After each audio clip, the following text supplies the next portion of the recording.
Hi, I'm Quinlan, real estate photographer and videographer. I've been doing this for a number of years, and so today I thought I'd put together some tips that would help the new real estate photographer. Stuff I wish I had known when I was getting into real estate photography. Let's get into it.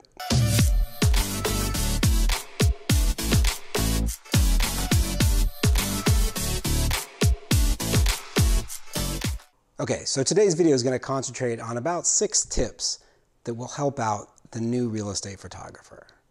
Now, I make this video because I made a ton of mistakes starting out. Heck, I still make mistakes.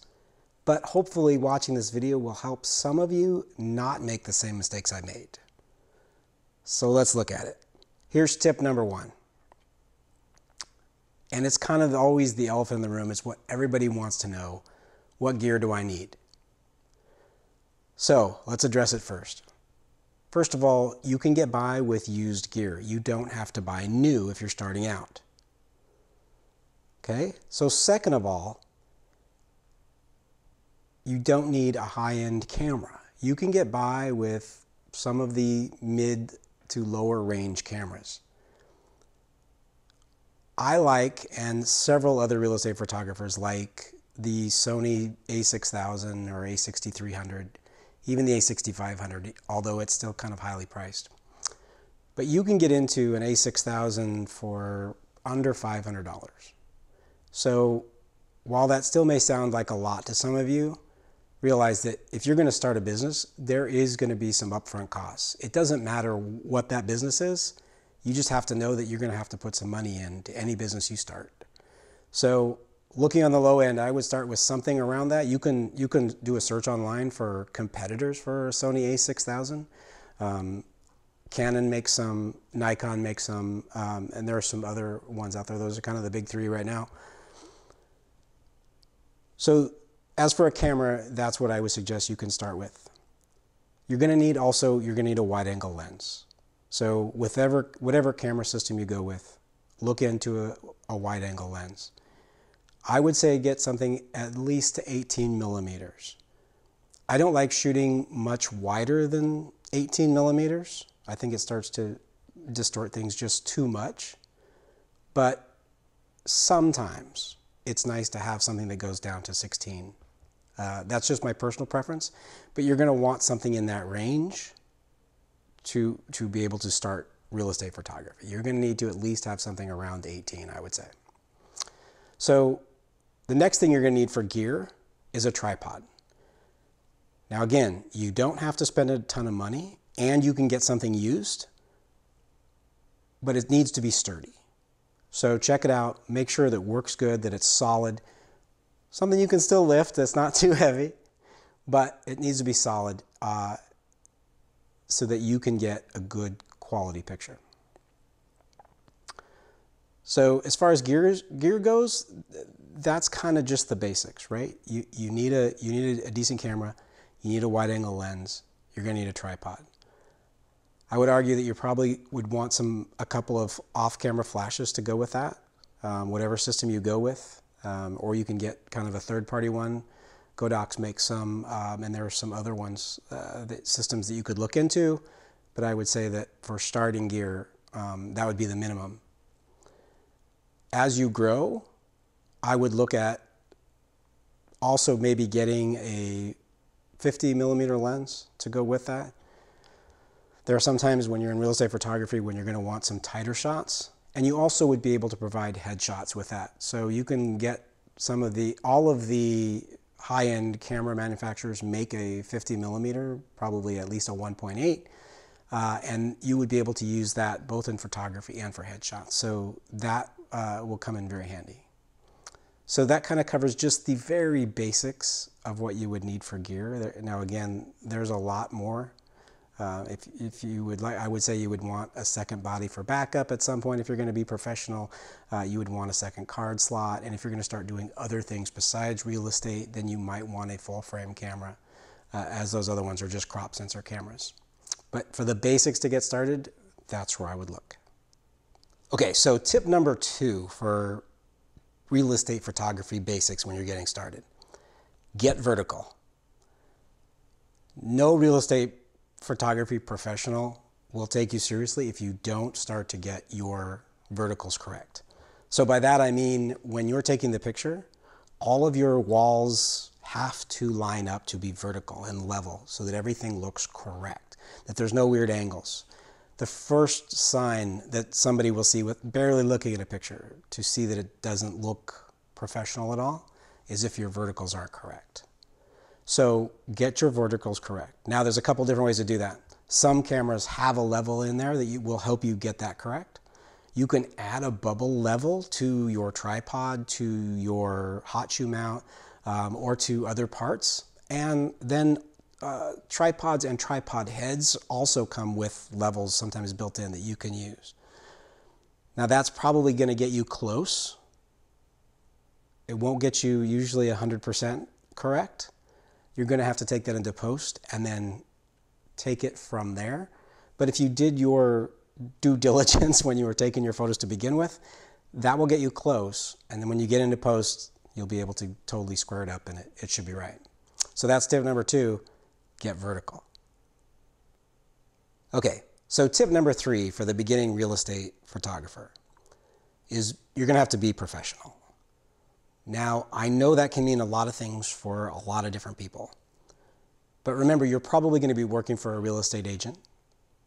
And if you don't seem professional, they won't use you because you become a representation of them. So if they hired you and now you're going to be meeting their client, they are going to want you to seem professional. If their client thinks you are unprofessional, then they're going to think that the realtor that hired you is unprofessional. So be professional so you can keep and get more jobs. So what do I mean by be professional? Because that can mean a lot of things, and I get that, right? So we're just going to talk about just the bare bones parts of being professional. First of all, dress nice. Now I don't mean suit and tie or anything like that, right? But it can't be flip-flops and a tank top either. So some sort of dress casual, a decent shirt, clean jeans, stuff that doesn't have stains on it, right? You need to be very presentable. Second of all, you're going to show up in a car. Now, we can't always control. I'm not saying you need to buy a new car, but you can clean it. You can make it presentable. You can make it nice. So do that. Make sure that when you get out of it, you don't have cups and fast food wrappers flopping everywhere, things like that, right? There's some things you can do that make it look way professional. So keep your car clean, inside and out. That looks more professional. So another thing we can do to be professional, good hygiene, right? I feel sometimes like I shouldn't have to bring this up, but make sure your hair's washed and combed. Make sure you brush your teeth. Make sure that you've got yourself under control and that you're not offending anybody. And then the last part of this is just be respectful in the way that you talk. Remember some of the basic stuff, right? Customers come first. Do your best to provide great customer service. Be nice. Even sometimes when you don't want to respond nice, come up with a nice response answer. You can think through later whether that's somebody you still want to work with, because you don't have to. But at the time, you don't need to make any enemies, especially when you're starting out. So be nice, be respectful, be professional. That was the tip. All right, let's move on. So here's tip number 4. And this may sound weird, but get good before you start marketing yourself. This may have been one of the biggest mistakes I ever made when I started. And I feel like I'm probably still living this mistake today. When I first started, I didn't know much about real estate photography. I kind of discovered it and I was like, yep, I'm going to go do that. And I wasn't very good at all. I've learned a lot since then. But I thought that I could do it. And so I went out and started marketing myself. And little beknownst to me, one of the first realtors that I talked to happened to be one of the biggest realtors in my area. And she hired me for one photo shoot. And that was it.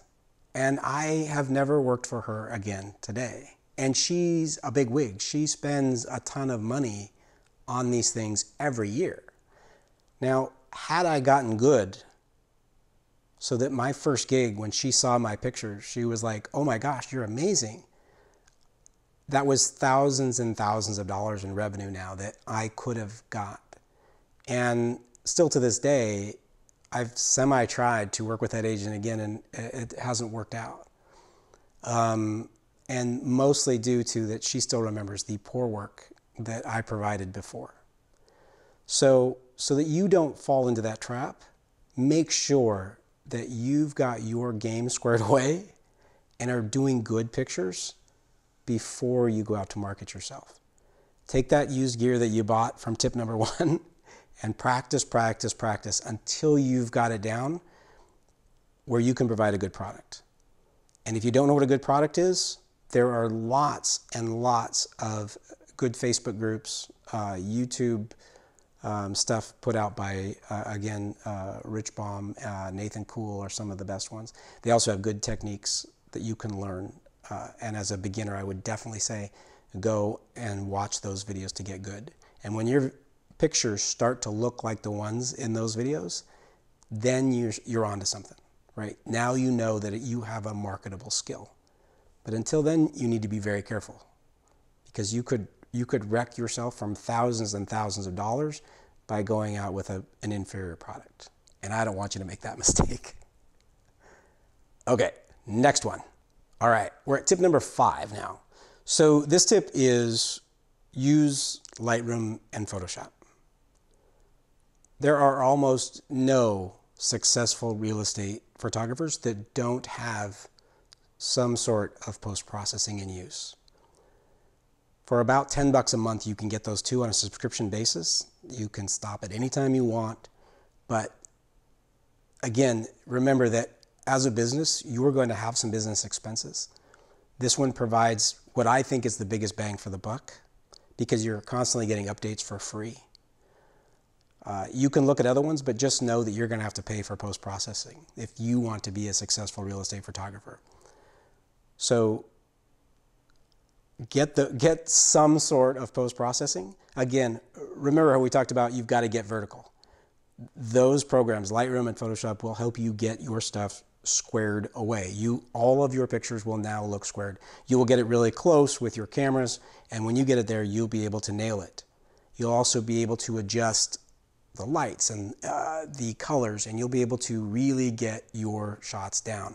And again, if you watch some of those videos that I told you to watch by Rich Baum and Nathan Kuhl, those guys will tell you exactly how to get the colors correctly and how to get your verticals right.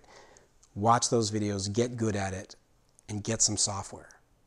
I recommend those 2. That's what I use every day, but you're going to need something. Get it. So my tip number 6, use off-camera flash.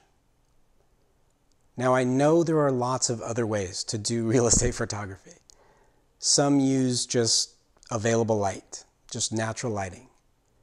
Some use an HDR process. If you don't know what that is, look it up. It stands for high dynamic range.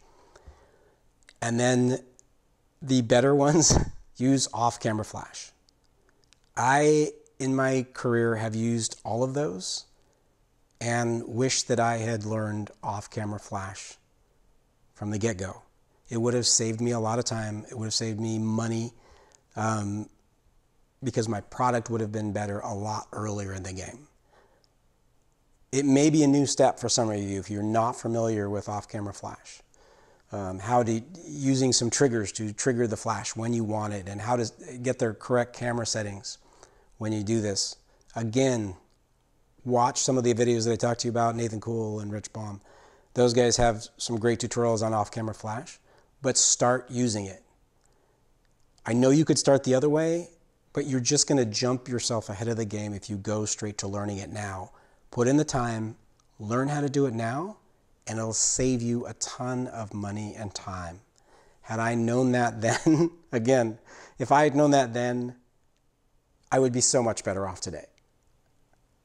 So I'm trying to help you, so give it a shot. Learn off-camera flash. So here's your bonus tip. You've got your gear, you've got your off-camera flash, you've got the right software, you're looking good, you're putting out a good presentable product, you've got the rest of your game squared away, You're going to do your business, and you know what?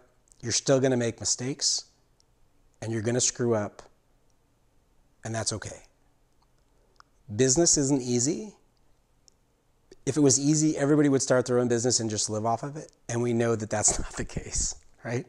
So here's the bonus tip. Stick to it.